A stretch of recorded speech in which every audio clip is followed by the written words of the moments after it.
This is the Cincinnati Sports Scene Podcast, episode 154. I'm Dave, here with Sam, and tonight's episode is loaded with storylines.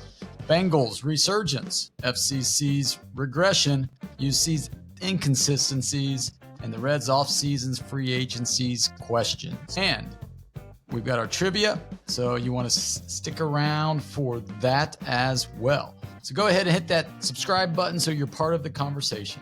So let's jump into the week that was. All right, so we're back here after, a little time off for Thanksgiving. We hope everybody had a wonderful Thanksgiving holiday, and we're back at it again. Woke up on Monday to winter, 4.5 inches of snow in the tri-state. Nothing like going from 50 degrees to snow and cold. 20 degrees now here in Buckeye Land. But we got a few things to talk about. We do not have a topic of the week this week. We're gonna push that back to next week. I think we got a little bit going on, and we want to make sure that we cover everything. So let's go ahead. Where do you want to begin? You want to begin with the Thanksgiving game, or you want to do FCC? Let's start with the Thanksgiving game. Start with a positive. Yeah, we'll start with the positive. So the Bengals went into Baltimore. Joe Burrow came back. Didn't know what to expect, but we came out victorious, 32-14. My key takeaways from that is that, Burrow looked average. I mean, the first half, he was obviously rusty. Second half, he started to find some rhythm. 2 touchdown passes.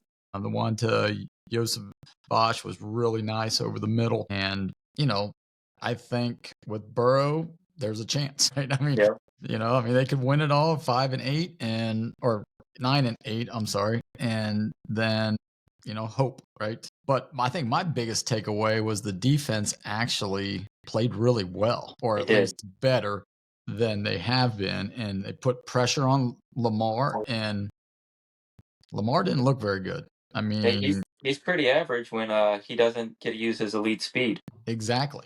So what everybody's been saying for forever, if you can make him a passer, you can beat him. Mm-hmm. And, they finally were able to do that, partly because, Lamar's not 100%.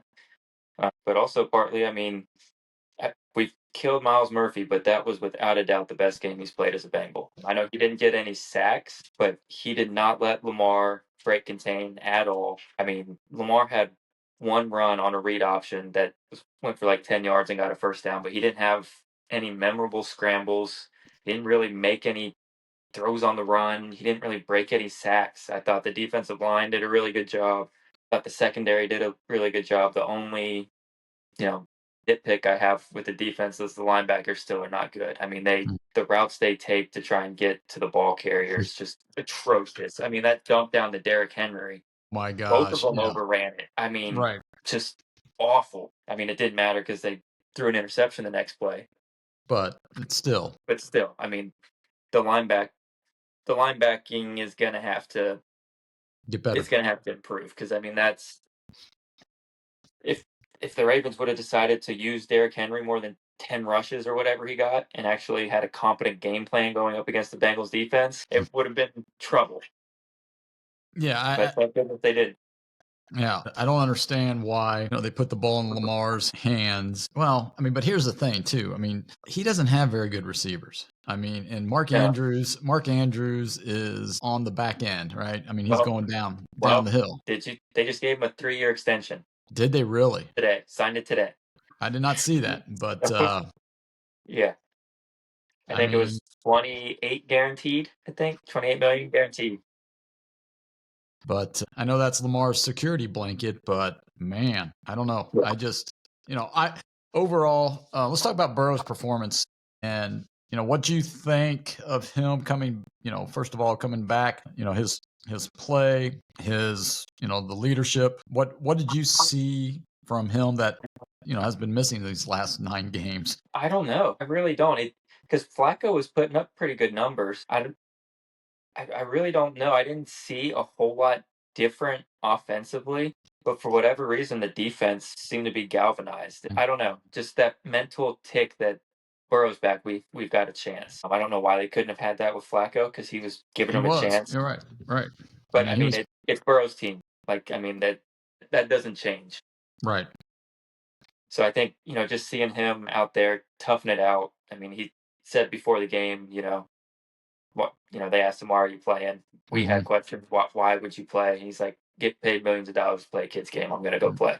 Right.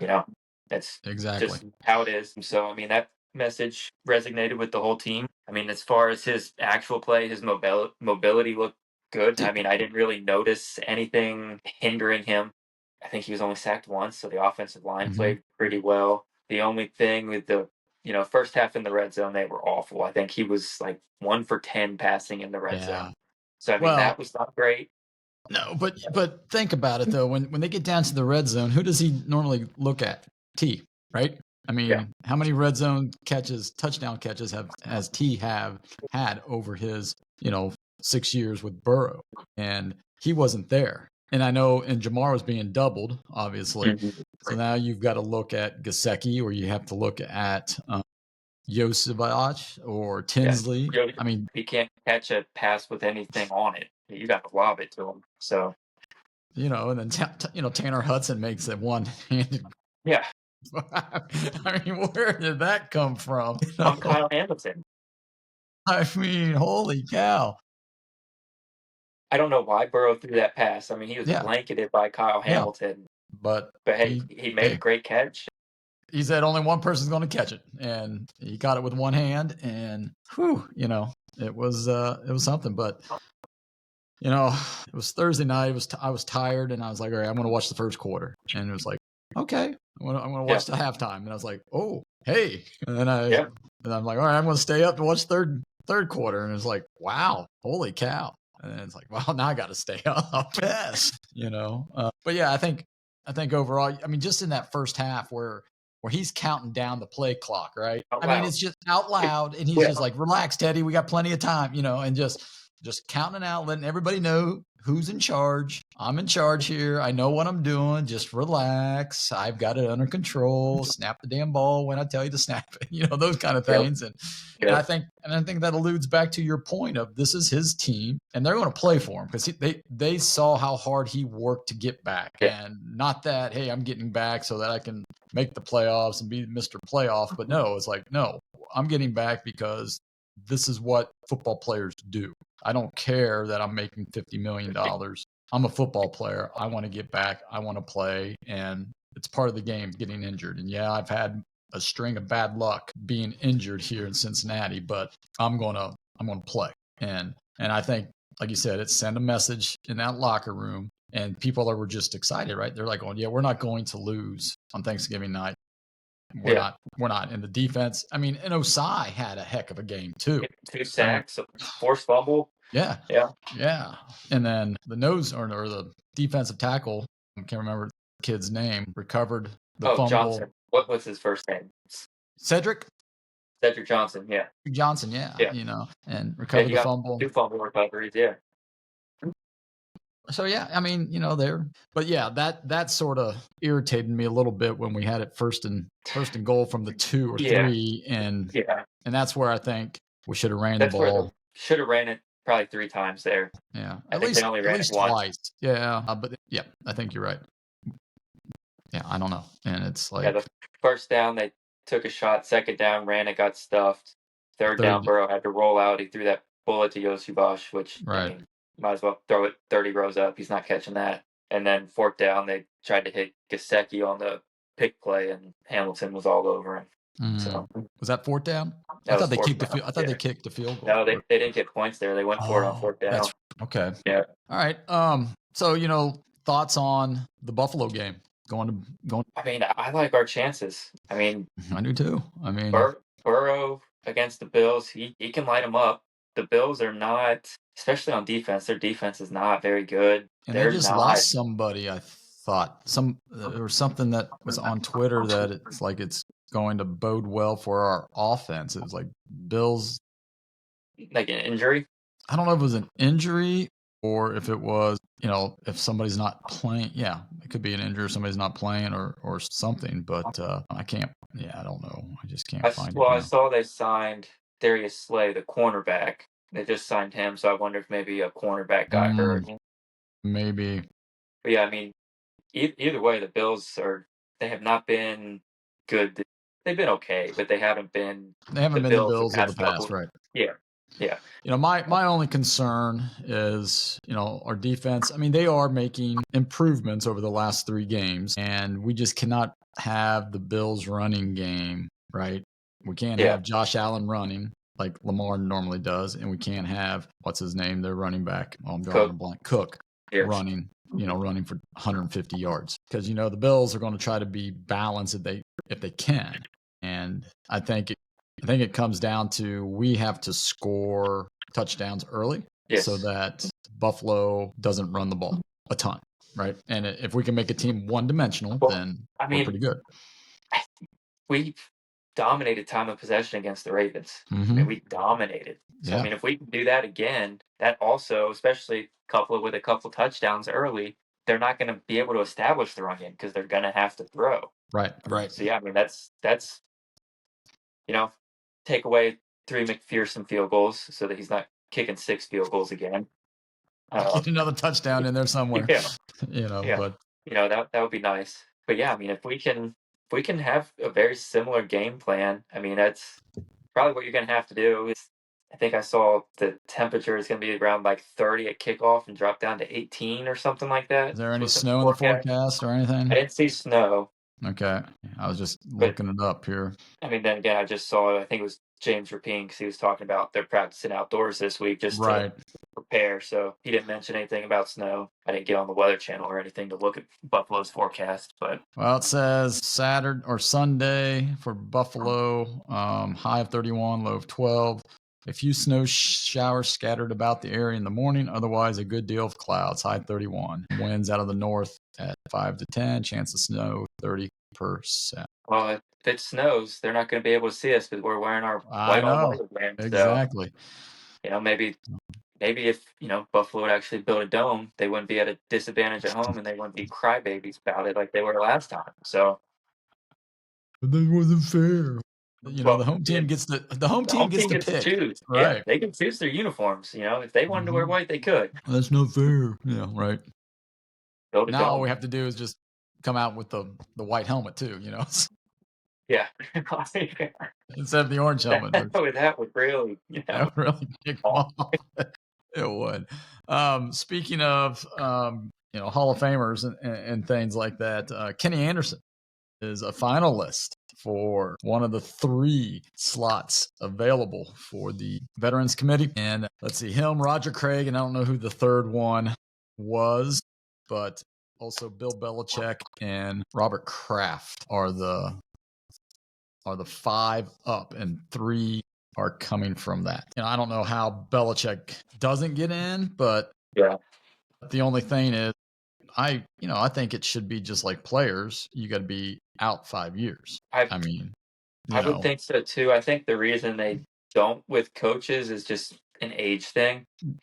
Right. I mean, Belichick's in his mid-70s. It's not. I mean, I'm sure he's relatively healthy. I'm not saying he's going to kick the bucket anytime soon, but I think that probably has something to do with it. Well, he might kick the bucket if North Carolina keeps playing the way they're doing. Oh well. But so Kenny Anderson, let's fingers crossed get our 3rd Hall of Famer in our lifetime. So that's good to go along with Anthony Munoz and Kenny the Snake, or the Rattler, I guess. Kenny Rattler Riley. All right.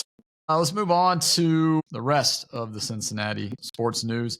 FCC took a terrible loss to Miami, 4-0. Playoff game, Messi. I know Messi, I think he was part of all 4 goals, if I'm not mistaken. And that's where even though he's played a long time, he's still probably the best player in the MLS. He's still the best player in the world. It's not just MLS. He's still the best player in the world. So, I understand, but man, it would be nice to have at least gotten on the board, made it close, made it interesting. But I don't know. I guess, the loss is what it is. Also, I guess the question is, like, where do we go from here? Because it seems like we get stuck right around this area in the last 4 years or so. And, it's usually Columbus beating us, but, we got over that hurdle. Can we get there, or are we just not That's built for the it? question, because the risk you take, say you move on from Noonan. I mean, soccer is still one of the sports where your manager, head coach matters. Mm-hmm. If the team's not set up properly, it doesn't matter. Unless you have Messi, it doesn't matter what players you have. The coach doesn't have the formation set properly or the game plan properly. You're going to lose, just because soccer's so connected. It's like basketball and defense. If one person's out of position, you're toast. And all of 10, 11 guys, if you play through your goalie, have to be moving together. And Noonan has the system. Everybody knows the system. They recruit players specifically for his system. So to overhaul that would be tough, especially with the quick turnaround time that MLS has. They're back at it in February. Regular season starts in 2 months. Right. I know. It's like the So, schedule. The schedule. Yeah. Yeah. So I mean, it's not like there's a quick, a whole off season. I mean, training camp starts in mid-January, and you got about 3 weeks to get a new system in, if that's the route you go. So I'm not necessarily advocating for that, but something in the playoffs has to change, because it's the same thing every year. Because when we lose big too in the playoffs. It's not like we're losing 1-0 or 2-1. I mean, we're losing 4-0, 3-1, stuff like that. So something's got to change in the playoffs. I don't know if it's a rest thing throughout the season, regular season, maybe not gun for that 1 and 2 seed. Be content being a 4 or 5 or 6 seed, just so that you can rotate your guys a little bit more, so that they're fresh. I don't know if that's the play, because I mean, you look at the players. I put our roster up against anybody's in the league. I really would. I mean, just up and down. Right. I have the deepest roster. So I mean, that's what makes it tough. It doesn't hurt as bad, because I mean, Messi's still the best player in the world. So you can just go, you know what? Yep. What are you going to do if he wants to embarrass MLS defenders? He's going to. There's not a whole lot you can do about it. I really don't know. It'll be interesting to see the route that they take, if they decide to move on from Noonan or continue to spend money and spend big on defense. I don't know. I don't follow them like I probably should, but I think that this year they'll probably keep Noonan, but next year would be, I think, the time that they would make the move because of the schedule. Because of the schedule. Yeah, the calendar would flip. The calendar flips and they go to like the Premier League schedule, like right, the rest you of would the... have a 6-month off season, so you would have plenty of time. So yeah, I think now that you mentioned that's the play. You can't do it this year. I don't think you can. Play them out in the playoffs next year, then you can, because right. Yeah. But if the players are happy with Noonan, then I don't know. I mean, you may or may not. That's something too, because I mean, MLS has a really high turnover rate. So I mean, if guys are happy playing for him and you can keep them, I mean, that's a big advantage. If you can get your core together for 2, 3, 4 seasons, I mean, that's a huge advantage. But most teams don't get that. I mean, look at Lucho. Lucho's already on his 3rd new team since he left us after last year. Right. Yeah. And it's the other thing, and FC is putting money down for some of these players. Yes, they are. And I think our fans are great. I think we've got one of the best cheering sections in the Bailey there in MLS. And, I just feel that, I know even with the Bengals, with Burrow and stuff, there was those baby steps along the way, but it went from winning that first playoff game to the Super Bowl, almost winning the Super Bowl, right? It wasn't this, okay, we lost to Buffalo or Kansas City. Now the next year we did, but then we just, we never got back because of injuries and whatnot. But, I just think that, FCC puts the money out.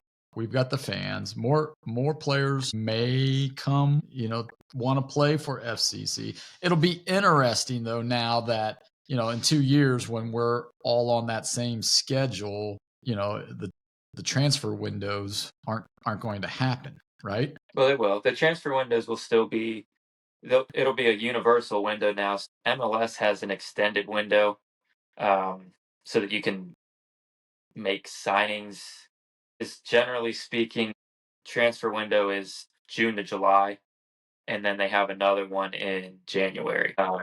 So I mean, the January one's the big one for MLS, and then MLS allows up until the season starts for transfers, so they get that extra 3 weeks or whatever it is, where the rest of the world doesn't do that. So I mean, it would be a more universal transfer window. Yeah.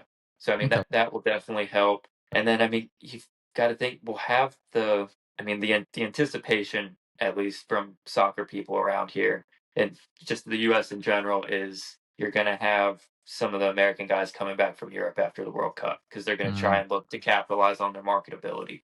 Yep. It probably won't be guys like Pulisic or, the big names, but some of those, Tyler Adams type players, Weston McKennie's, guys that have already played in MLS who then went to Europe coming back. Okay. And they're going to be looking to play for teams that are going to spend money, pay them, and FCC's probably going to be willing to do that. So, that's another thing that could potentially benefit us. Well, let's hope. We just got to get through next year, and hopefully we can, put our roster together because there is quite a few that aren't coming back, and then we're going to have to replace. But yeah, we're going to need to get a new center back, and probably a new midfielder as well. Yeah, and let's move on to UC football over on Saturday against TCU, which the Froghorns, just Horn Frogs or whatever they're called. Yeah, Horn Frogs. Yeah. Horn Frogs, yeah. They put a smackdown on us. This is 4 losses in a row to go to 7-5. Today, one of the guys who does the bowl projections, have them playing Army and the Armed Force Bowls on, I think it was January 2nd. Overall 7-5. I think we would take that at the beginning of the year. I think that's what we were saying, 7-5, 8-4. I just don't like the way that we didn't anticipate a 7-1 start. Yeah, exactly. That's what it is. Exactly. Right. Yeah, right. Yeah, if you'd have told me start of the season, hey, 7-5, improve 2 wins from last year, I would have taken it and said, you know what, I'm fine with that. Just keep building and get to where you need to be. But I mean, two straight, November collapses. 7-1, you're in the playoff mix. To lose 4 straight without any major injuries too. It's not like key guys were hurt. They just sucked. Yeah, and I don't know. Satterfield's, I think, 1-11 now in November at UC. 1-11 in November. Yep, the only game beat Houston in his first year. Yeah, so I didn't catch any early signings to UC. I don't know if there was any big names coming. Their number one, commit, the top-rated guy, he officially signed. I can't remember what his name is, but I mean, they didn't really have anybody flip on him. So I mean, that's always good. That's good, I guess. The collapse didn't hurt too much on the recruiting front. It seems like we're going to lose Sorsby, which I'm kind of fine with that. And where's he? Is he going to go to the draft, or is he going? No, he transfer out. Pete Thamel, the NCAA insider guy, he said he's got 4 or 5 schools that have offers out to him over $4 million. So if you're one of those schools, you can pay him $4 million to not win you a game in November when it matters. Go right on ahead. Go right on ahead. He's going to Virginia Tech. My Cincy like one is going to go to somebody else. There you go. Yeah, he's going to Virginia Tech with James Franklin. Cool. Yeah. 2 guys that have never won a big game in their life. Let's put them together. Yeah. Perfect marriage. All right. Speaking of big games, Cincinnati Reds today announced that they re-signed their closer, Emilio Pagán, to a 2-year, $20 million with an opt-out after year 1. I think that needed to be done, especially since Devin Williams went to the Mets for $51 million in 3 years. I did not think he would get that much. I'm surprised he got that much. I don't think the Reds thought so either, because I mean they were, kicking the tires on him, and people thought that, hey, they've got a real good shot. And I mean, I'm sure they probably offered him similar to what they gave Pagán. I'm Right. sure that was probably the offer, and he got $7 more million a year. Exactly. But I think continuity is good for the Reds. Yeah. I just hope that Pagán can have another successful back end, right, of the season there. Yeah. And if not, we either have to get somebody, or Tony's going to have to step up and be the closer. And I don't know if he's closer material. I really don't. He might be, but Santillan I'm talking about. Yeah. I don't know if he's closer. Yeah, I like him in the 7th inning, maybe the 8th inning, but I don't know that I really. Yeah, I don't know. Like him as a closer.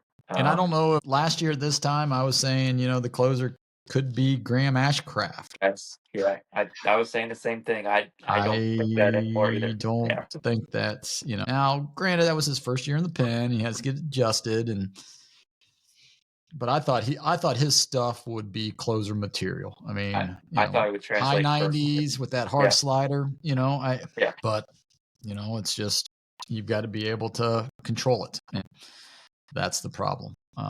But other news, Schwarber's, the Schwarber talk is heating up. He wants to play for the Reds. I think he does too. He wants to play for the Reds. I mean, I've seen reports that, if he wanted to go back to Philly, he'd have already signed. He would have already re-signed. They would have given him what he wanted. The projections that I've seen are for 3 or 4 years, around $95 to $100 million. For the Reds? For what Schwarber's probably going to get. Oh, see, I saw it. That might be just from the Reds, what the Reds could offer. Okay. Because I thought it was like 150 for like 4 years, or 130 for 4 years.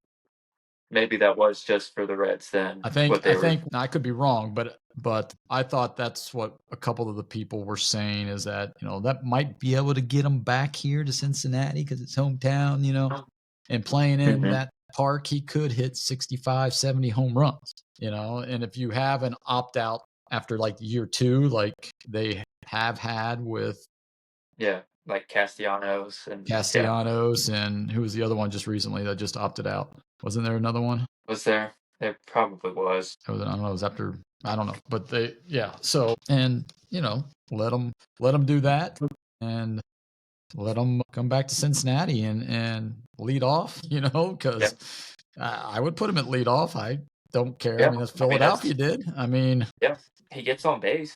He hits the bombs, and why not? I mean, why the heck not? And let him be there and have Ellie bats third again or second. I don't know. And let's just go. They need to make it happen. I mean, it's everything I'm seeing and reading. He wants to play in Cincinnati. Just make it happen. Yeah. Did you hear who's all like? Well, the Red Sox are one team. The Reds. Yeah, the Pirates. Yeah. And I'm like, no. I mean, just because they got Skeens wants to go to New York. The only reason they would try to get Schwarber is so they could trade him at the All-Star or at the deadline to get more prospects, right? I mean, because they're not going to pay him. I mean, I think he would say, okay, I'll come to Pittsburgh for $175 million guaranteed, no trade clause, I mean, something like that. Pittsburgh would say, no, we can't do that. Yeah, no. No, we're not going to do that. No, we got to be able to trade you. So hopefully it happens, and hopefully the jinx of good players coming to Cincinnati and getting injured their first year does not happen when we sign somebody. I don't know. Let's just hope. Bob. Yep. And did you see the, what do you want to call it? Like the owners pay, like how much the owners are worth? No. Bob, let me see if I can find it. I think I have it saved. I'm not 100% sure. Like for all the teams? All the teams' owners. And this explains a lot, right? I saw one that was like the portion of their revenue versus like the salaries, like the percentage of the salaries, like that their revenue goes back into. But I didn't see anything on the net worth of owners. But I mean, I'd imagine they're near the bottom. if not last. He is last. He is dead last. His net worth $400 million. I'm really surprised it's that low. 400. I mean, I know he only has like 30% of the Reds, so I mean, it's not Right, like he's and got a big that's chunk of that. But I thought exactly. the Castellini company was worth a decent amount, but But I think he this doesn't might be have a lot just of that. from baseball. If I'm trying to, let me see here. If I Is can it just find from it. baseball? That would make sense. Reds around probably 1.5 billion. So yeah, he's only got 30% of the team. Yeah, Which I that's can't another find it. I thing. thought Like our majority owner, controlling owner, only owns 30% of the team. yeah, and then That's the an rest of issue in of the itself. other 17 owners don't want to put any money No, in. they don't want to put any money in. No, Right. none of them do. No. Well, that's because that's that fraction. I mean, some of them, I think the Williams still own a part. They own the second most, I believe. Yeah, I think, and they're just like, no, you got rid of.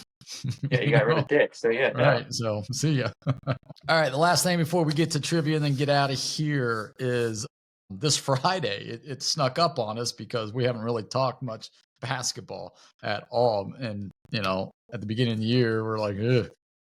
This could be a long year for X. It could be a long year for UC as well. But the Crosstown Shootout happening Friday at the Cintas Center. Thoughts? I don't know. Both of these teams are garbage. Did you see where UC is in the net? They're in like the 300s. This is a quad 4 game for Xavier. That's how bad UC is right now. It's a quad 4 game for Xavier. Well, that'll change, right? Because I'm not sure that it will. Well, once UC's again, got to win. They have to win. That's the issue. I mean, they got blown out by Eastern Michigan. They did. I mean, I'm if they lose and it's ugly, you don't let Wes Miller come back to Clifton. You don't let him. You don't. That you cannot. I mean, he brought in a top 15 recruiting class, and to be this bad, the offense has gotten worse every single year he's been here. This is the worst offense UC has had, including Huggins and renowned offensive genius Mick Cronin. This is the worst offense they've had. I don't know. Cronin's offense. No. I mean, it's bad. Numbers wise, I'm not making this up. This isn't an eye test. This is purely just shooting percentages, turnover rates. Like it's the worst. It's the worst in UC's history. Well, if they lose and it's not pretty, I'm not letting Wes Miller on the bus back to Clifton. How many guys? There's one from Xavier that was on the roster last year. Yeah. There's a few from Cincinnati. There's only I saw it today. There's only one guy that's actually played in it. Right. Yeah, yeah. So it's a UC guy. Yeah. It's what's his name? The guard. Day. Yeah. So he's the only one that really knows what it means, right? And you've got Richard, Patino over there. Just he doesn't really know what it means, but I'm pretty sure he knows what it means because people have probably told him we don't care that you lost to whoever, Grambling State in the first game or whatever, but second game, whoever that was, whatever it was, but you better beat UC. Since UC's down, you better beat them, and it's at home. I think I'm giving the edge to Xavier. I'm gonna say it's gonna probably be a hotly contested. It's gonna be an ugly, hotly contested game because the Xavier crowd is going to be nasty. I mean, they're going to be yelling and screaming. It's going to be a very hostile environment, and I think that UC's they don't have any outside shooting. I mean, and their inside play is not very good. I mean, they got out rebounded by Eastern Michigan, for crying out loud. And now, granted, Xavier's outside shooting is not much better, but they've shown improvements here in the last couple of games. Yeah, I'm just if it's like a football game, right? You give it to the home team by 3. I think that's what I'm doing. Home court advantage, Xavier. I'm going to say 69-65. I don't know that it's going to be that high scoring. It might be in the 50s. It might. I'm not going to put a score on it, but I don't think UC wins. That's an embarrassment. It would be embarrassing. I mean, Xavier's literally got all new players. So you heard it here first. UC loses. Wes Miller's out of a job, according to Sam. So, And also, I'm double dipping here. John Cunningham needs to be out of a job because I don't know if you saw, Xavier gave UC tickets to allocate, and Okay. he didn't notify anybody that these tickets were available to purchase. No UC students, no UC season ticket holders. He just gave the tickets back to Xavier. Just gave them back. Nope, did not see What that. kind of idiot does that?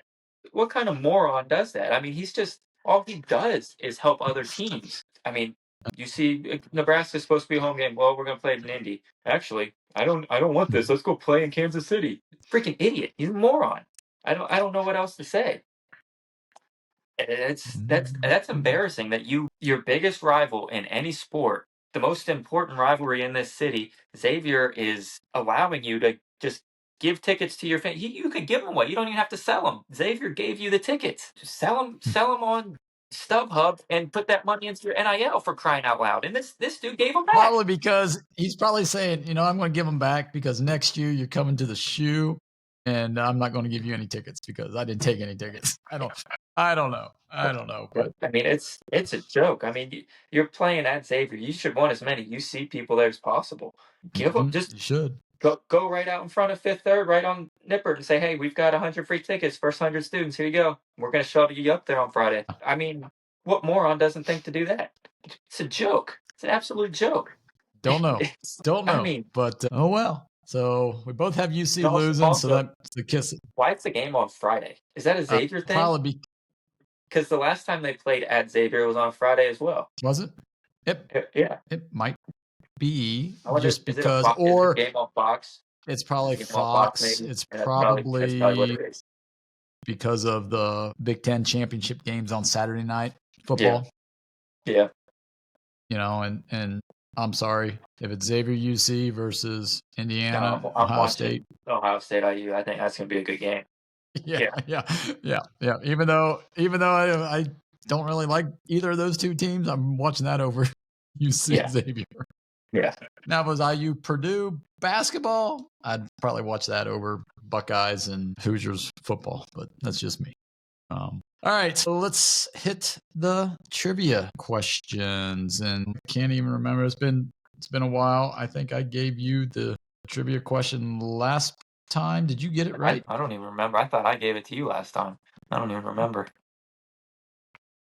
No, I said since the Bengals have drafted 6 quarterbacks in the first round, because we were doing that. Yeah. And you got 4 of the 6. You got Burrow, right. Palmer. I got the 4 most recent, I think it was. Right. Yeah, Burrow, Palmer, Klingler, Achilles Smith. And you missed the throwing Samoan, Jack Thompson out of Washington, and then Greg Cook out of the University of Cincinnati. Gotcha. Okay. Yeah, let me try and get it. Right. I have a trivia question. Ready? I just need to get the answers pulled up here for you. So technical difficulties. I will go ahead and give it to you. I'll try and get these. Yeah. I'm seeing. We lost them. Well, I'll have to come up with a quick trivia question for everybody then. Wait a minute. There you are. Got it. All right. Yeah, I was trying to get the answers pulled up because I'm doing this on my phone, but I guess I can't. So the trivia question for you was going to be the highest paid Reds free agent signings. So on a per year basis, who are the top 5? But on a per year or overall? Per year. So, but I can't even pull up my list because apparently it's just going to kick me out. Would it be Castellanos and Moustakas? Castellanos is one. Moustakas is also one. Okay, because they both were the same year. They both were 4 for they were both 64. 4 for 64. I think it was 16 million. Both for 64. Yeah. Let's see. Well, this was before today's signing of Pagán. Pagán, that's a 10. I'm not counting him as a free agent. I'm thinking more. He was. I mean, technically, yeah. Junior has to be one, right? Well, Junior was a trade. Oh yeah, he was a trade. I thought he was. Yeah, that's right. Junior was a trade. Roland was a trade. How many did you say there was? Well, 4, just said 5? Top 5. Yeah, but I can't even pull up my top list. 5. There was a pitcher, but I can't remember who it was. Shornick on either. No, I don't think so. John Denny, way back yonder. Well, I got 2. Well, we'll you know the answer. If you think you know the answer, go ahead and submit it on YouTube here at Cincy Sports Scene. Just leave it in the comments. You can also hit us up on Instagram and Twitter at Cincy Sports Scene and just send us a little DM saying here's the comments, and we'll make sure that your name is out there on all of our shows here in the upcoming shows. So let me see here. I've got those 2 and then another free agent. Was that like Rich Aguilera? I don't think so. You don't know? Okay. Yeah, no, I remember Castellanos and Moustakas just because they were the same year. It was the splurge. Right. Yeah. All right. Well, we'll let you know. I've got 2. So if you can help me out, go ahead and, like I said, just drop that in, and then we'll be back next week, next Wednesday. Recap of the Bengals Bills game, and we'll probably talk college football playoffs because the playoffs will be there as far as it'll be set, and we'll talk about that a little bit. We'll talk about who we think might. Yeah, I've got some thoughts on the playoff currently. Yeah. Currently, yeah. So I've got a fix. Maybe I'll propose it next week. All right. Yeah, and maybe we'll do that. Maybe we'll do some fixes, and everybody wanted a 12 team, and because there wouldn't be chaos, but there's going to be chaos along the way. But yeah, mine's a whole kind of overhaul of college football. It's not just strictly playoffs, but we'll get into that at a future date. Yeah, we will. We're going to wrap it up here. I'm going to land the plane, as they say, and we'll come back next week. Please hit that like and subscribe. Thank you for listening. If you made it this far, we appreciate you all. Go ahead and just send us a comment, something that a topic of the week that you might be interested in us talking about. We like to do the drafts and stuff like that. So if you've got something that might be of interest and might be a topic, go ahead and leave it in our comments. And you never know, we may invite you on the show to partake in that. Until next week, for Sam, I'm Dave. Everybody take care. Yep.